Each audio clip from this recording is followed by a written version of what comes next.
Hey, what's up, everybody? I want to welcome you to another episode of the Dreamers Pro Daily Recap, where we give you a recap of all of the hot topics that we covered that day. You can catch them in their long format and also catch it fully streaming for free on Apple Podcasts. So let's get into today's show here, okay?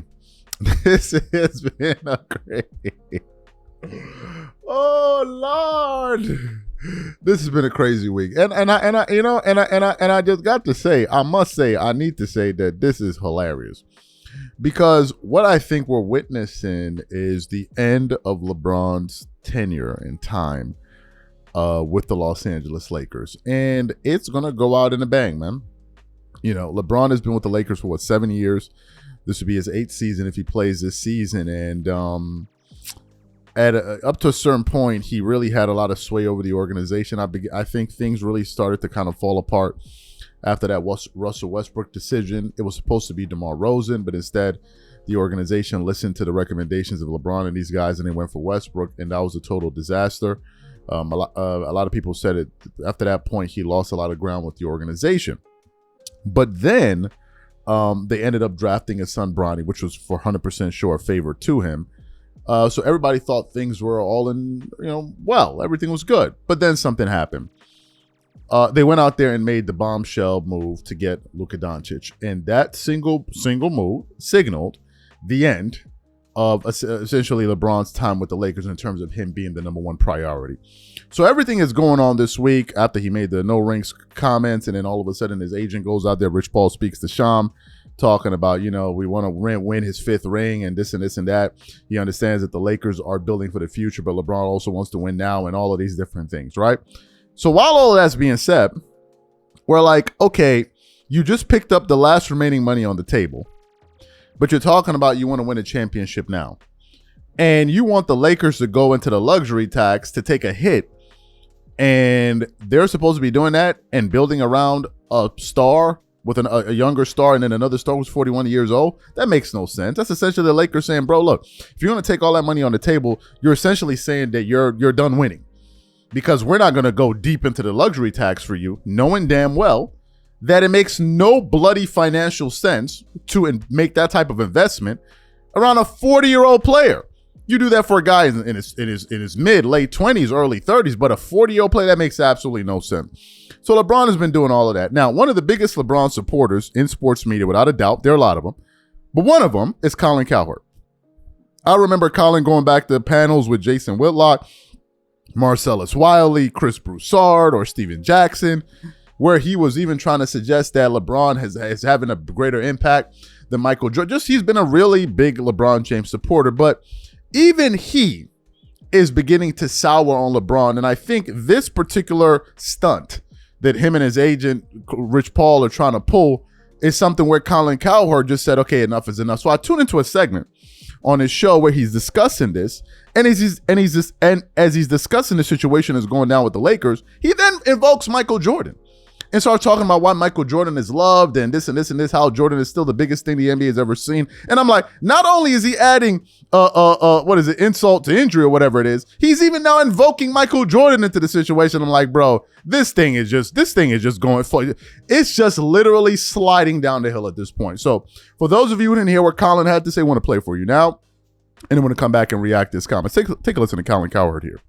A lot to talk about. So listen, I have been overwhelmingly a LeBron defender my entire career. But there are a couple of things recently that he's done that give his critics, and there's a lot of them, MJ's always been more popular. That's not even disputable. And I would say about 75 to 80% of the people think MJ's the GOAT, not LeBron. But he's done something recently. I saw yesterday where he picked up his $52.6 million Laker option. And in the press release, well, LeBron wants to win titles. Well, then you can't pick up the option. You can't play for $52 million. It's a hard cap now. No owner's going to blow through it. So first of all, he got into that silly ring debate about 2 weeks ago where he talked about something that he didn't truly believe, which is the ring culture. It's overemphasized. And then a piece of video emerged of LeBron saying after he won in Cleveland, hey, that ring, I think, make me the greatest of all time. Well, I thought the ring culture is overemphasized. Rings matter to everybody, including LeBron, and he knows it. But he's not as popular as MJ. The numbers we remember about Michael are 6 for 6, and Michael is considered the GOAT by a lot of people, including some notable people like a Phil Jackson, and that's just the reality of it. Okay, it is. And Michael's much more popular. His shoes still leading sellers. They're like collector's items, and they still sell. And so the reality is that debate was silly. It was projection. And then the second thing is, you know, LeBron's always been, hey, I'm about winning, which I've always argued. He plays winning basketball. He elevates teammates. He's like a more athletic Magic Johnson.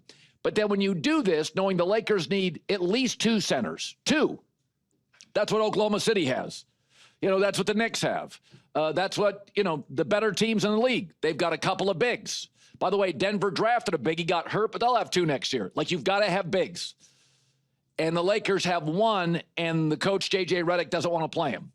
So they need 2 centers. Dorian Finney-Smith is opting out. They need 2 wing defenders then.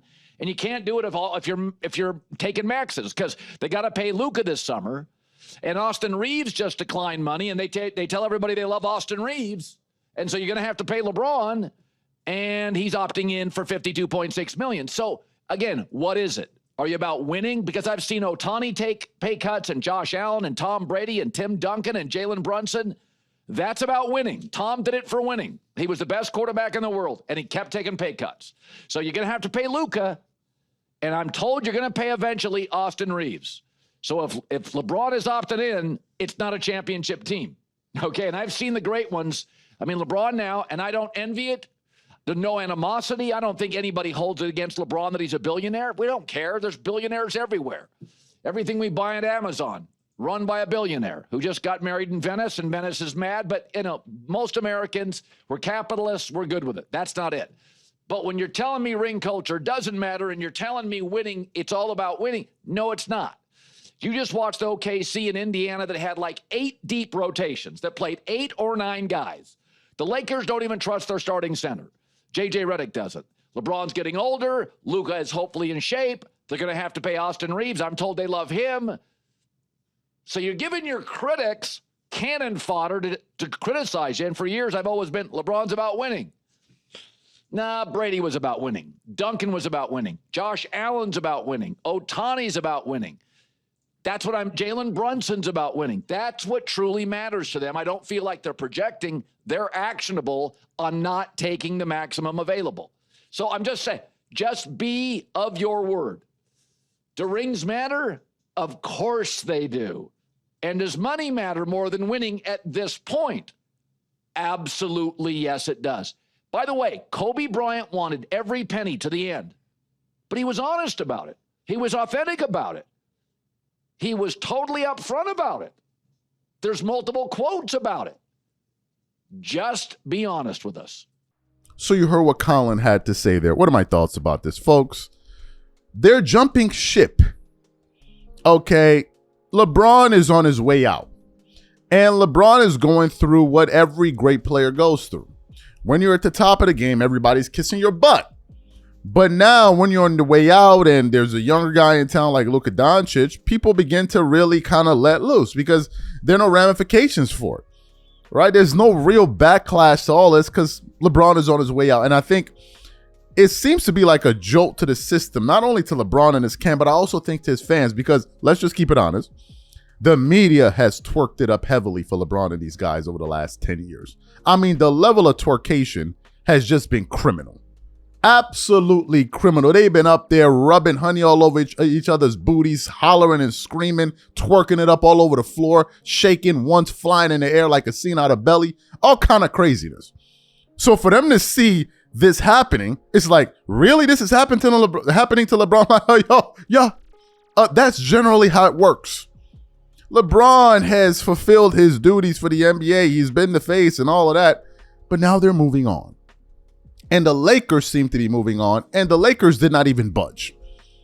But when you have people like Colin Cowherd, who has been a staunch LeBron supporter, coming out here and saying these things, folks, the writing is on the wall. It's over. Something incredible happened over the last 2 weeks. Kobe fans finally stood up and said, enough is enough. Enough is enough. Kobe fans, since I've been on YouTube, I've never seen Kobe fans stand up the way that they did over the last 2-3 weeks. Years prior, Kobe fans, I think, were in a state of just like disbelief. Like, I can't believe the disrespect. I can't believe the disrespect. Like, they were just more stunned of how much Kobe was being disrespected. But this one was the final straw that broke the camel's back. And it really kicked off on First Take when Tracy McGrady went up there and made his comments, and then Gilbert Arenas started piling on. Other haters started jumping out the window, and then the Kobe fans were like, nah. And they pushed back, and they had people running for the hills. Yesterday, Tracy McGrady clarified his comments. We did a live about it where he was like, I shouldn't have said what I said. And people started coming out of the woodworks. One of them was Matt Barnes. He put up a post on his, I think his Instagram or Twitter, one of the two, I think it's his Instagram, where he was like, basically like, none of you dudes was Kobe. Shoulda, woulda, coulda, you ain't Kobe, right? So I came across a clip yesterday. I believe it was from All the Smoke podcast, if I'm not mistaken, it was. And it was a show where essentially it had the headline saying, LeBron's Lakers decision looms, Kobe hot takes gone too far, WNBA expansion. So I immediately clicked on it to hear what he was going to say about it. And his guest, who I don't know who he is, so forgive me for that. But anyway, his guest brings up the Kobe Bryant disrespect. And then Matt Barnes essentially begins to double down in no uncertain terms of what was being said about Kobe. And it was just basically calling out all the haters, and in this case, players of Kobe. But not only did he call out the haters, the players, he also called out the media and told them that we don't give a F about none of your lists, bro. We don't care about none of your media-driven lists that always have people being paid under the table to push certain. We don't care about that.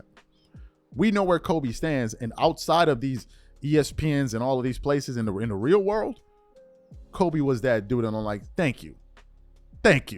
Finally, people are beginning to step up on Kobe's behalf. So what we want to do is want to play what Matt Barnes had to say on his show, All the Smoke, and then we're going to come back and continue on. Take a listen to his comments here. You know, MB, man, speaking of the Lakers, since we on that, man, you know, guys out here talking crazy about Bean right now. Yeah, you know, man. like all of a sudden, you know, it's what they could have done. I don't like the energy around it. Yeah, and, man. I saw you made a post, man, and it kind of took off, man. What's your feeling on that? I just don't like because none of this weird talk was going on while he was here. And I also think I want to also say something else. Like, I work for ESPN, I work for Fox, some of these big machines. When you have people talking about the greatness of players, it's not that I don't respect it, I just don't go by it. And I think a lot of former players don't go by it. You got to listen to what your peers are talking about.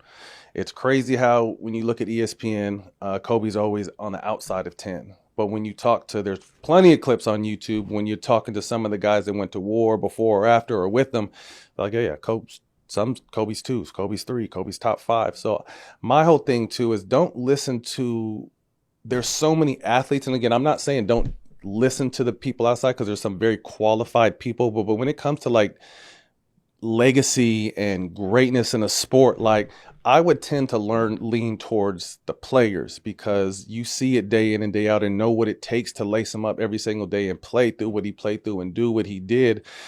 So I say all that to say, like, there's with the bigger companies and machines and talking heads, there's favorites, there's narratives they stick to, there's dislikes they have. And let's keep it real, like before Kobe died, like he was a hit or miss as far as kind of popularity with some of the been through and the way people perceived his energy at times. So there was already a lot of kind of but I think after he died, like the real one spoke up to speak about his greatness. But I feel like there's a lot of other people that will speak to stir up. And it's crazy that it's former players, you know what I mean? So I just said what I said because like none of you guys was talking when he was here.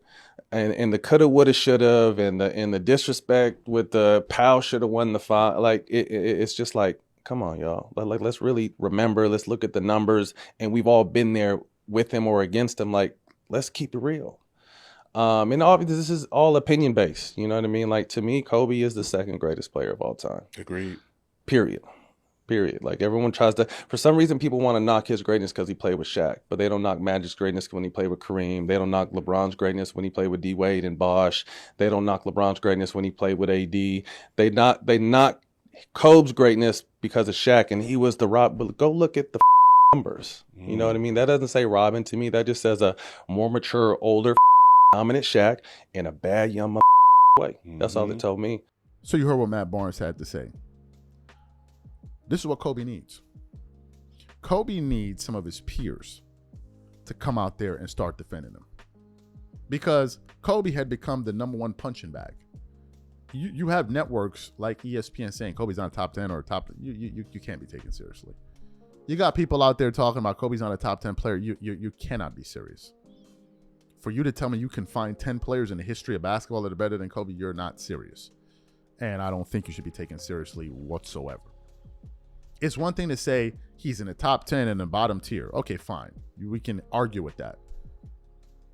But to say he's not a top 10 player at all, you can't be taken. I don't care how much basketball I don't care. I don't care how much you appreciate basketball. You can't appreciate basketball that much, and then Kobe doesn't make it. You cannot be serious. But this is where we were going. And when you had players that were close to Kobe, like T-Mac saying that, it was just too much. It was becoming too much. Because now what happened was what was happening was like players were now using Kobe as a proxy to say, well, he was good, but I mean, I was good too. So therefore Kobe wasn't really that good. That's where the conversation was going. And it got to a certain point where people were like, okay, enough is enough of this, man. Enough is enough. Like, let's stop the nonsense. One dude that jumped out the window was Dwayne Wade. Talking about some damn, Powell should have won the finals. What are you talking about? What are you talking about? And Matt Barnes said it there. Where were all of these comments and statements when Duke was around? Where were all of these comments? I never saw these hot takes. Unless a lot of y'all, that's what y'all felt in your hearts, but y'all never really kept it gully with him. Then the moment he passes away, time goes on. Now all of a sudden the coast is clear. Let me start throwing the shade on him that I always felt. Because if you felt that, and if you're saying that now, that means you felt that for a minute.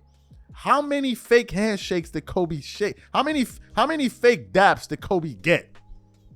How many? How many dudes shook his hand and he didn't know that they was snakes, bro? How many? How many? You got dudes like Jeff Teague, bro. Jeff Teague. Man, Kobe was cool, but he went up. Jeff Teague. Jeff Teague, bro. Who was like a role player on the Hawks at one point. Talking about Kobe, you wasn't on all that. What? This is where the situation got to, bro. Everybody was commenting. I forgot to play on Gil's Arena. Was it Norris Cola? Anybody was jumping in on the talks. Anybody. Oh, your only thing had to be, I played in the NBA. So therefore, my opinion is valid. It got so out of hand, bro. To the point where now it's like, okay, like enough is enough, bro. Like enough is enough. Enough is enough. And that's why Matt Barnes and these guys push back. It's like, yo, bro, cut it out. None of you dudes is on his level. Cut it out, bro. Cut it out. Cut it out. Cut it out. These are my thoughts. Let's get into this right here. So we've been producing a litany of shows around this bombshell breakthrough story, whatever you want to call it, with LeBron potentially leaving the Lakers. I spoke to someone close, not to the situation, but within NBA circles, and he told me verbatim, he's going to do something that's going to piss you off, referring to me. And I'm like, there are only a few moves that he could do that could piss me off. And one of them is the move going to Dallas.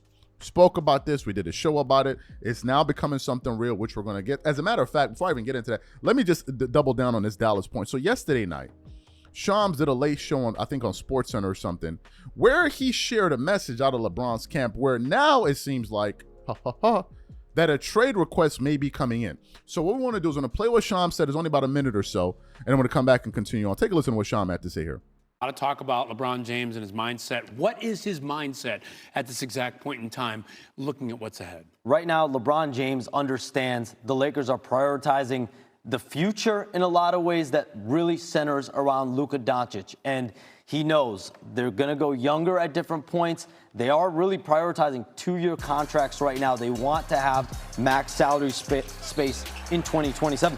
But for his part, at this point in his career, at his age, at 40 years old, going on 41, he wants to compete for a championship, wherever that may be, in Los Angeles, or there are conversations to be had at another point. The Lakers, their president, Rob Pelinka, they're being active. They're trying to figure out how to get a center right now in free agency, try to get some wing depth. LeBron James is very closely evaluating essentially how this goes with the Lakers and where he would want his career to be as he winds down, whether he has 1 year left, 2 years left, or 3 years left. What we're seeing right now is essentially a moment of truth between LeBron James and the Lakers.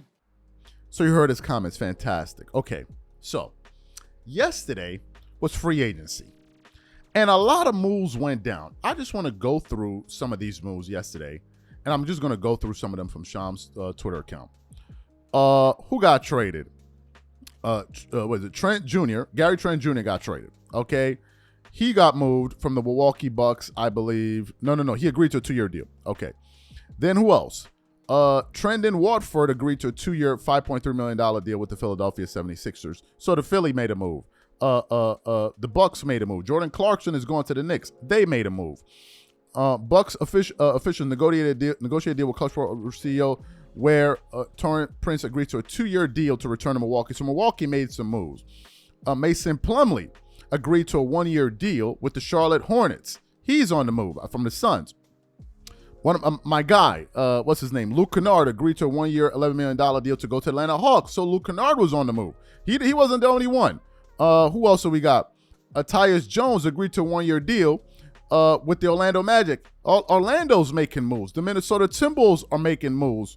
Who else? The Clippers made a move by landing Brook Lopez to a 2-year, $18 million deal. Now, that was supposed to be a move that we were on the lookout for because remember, the Lakers are looking for a big man. Clint Capella agreed to a 3-year deal with the Houston Rockets. So another big man got picked up, right? Who else did we get? Kevon Looney agreed to a 2-year deal with the New Orleans Pelicans. What's his name? Former Laker, D'Angelo Russell agreed to a 2-year deal with the Dallas Mavericks. So teams are making all of these deals. Nuggets are making deals. The Bucks are making deals. The Cavs are making deals. All of these teams are making deals. And who do you have left? The Los Angeles Lakers. Let me tell you the deal the Lakers made. The Lakers free agent forward Jake LaVeria agreed to a 2-year, $12 million deal with the Lakers. Folks, that is the only deal that I know of that the Lakers made. Let me tell you why this is a dirty slap. A dirty slap in the face of LeBron and Clutch and all of these guys. In the past, when LeBron and these guys would shake the tree, movement would start taking place. We're going to do this. We're going to do that. We're going to do this.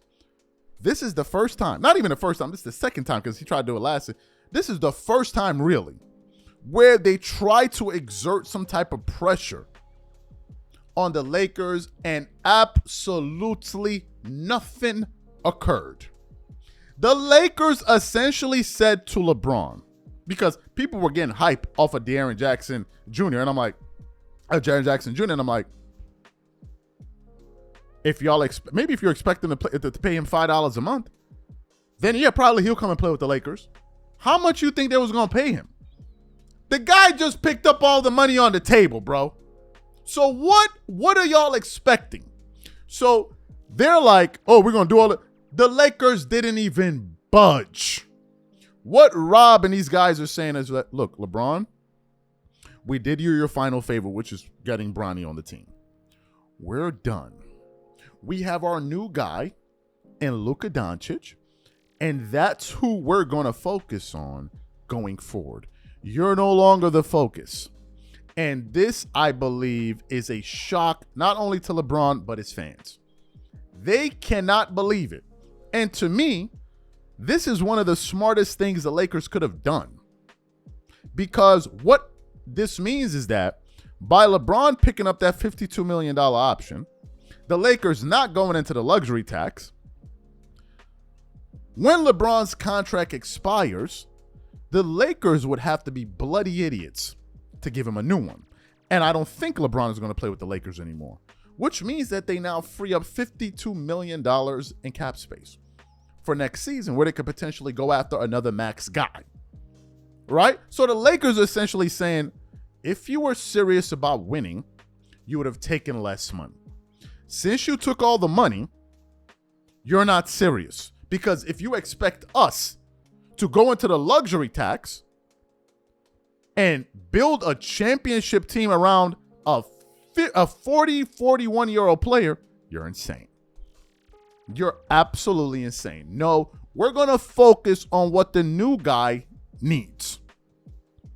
And this is where we are. This was the final slap in the face of LeBron and Clutch. And now what this means is that they're going to have to move on, because the Lakers just told them, we're not budging.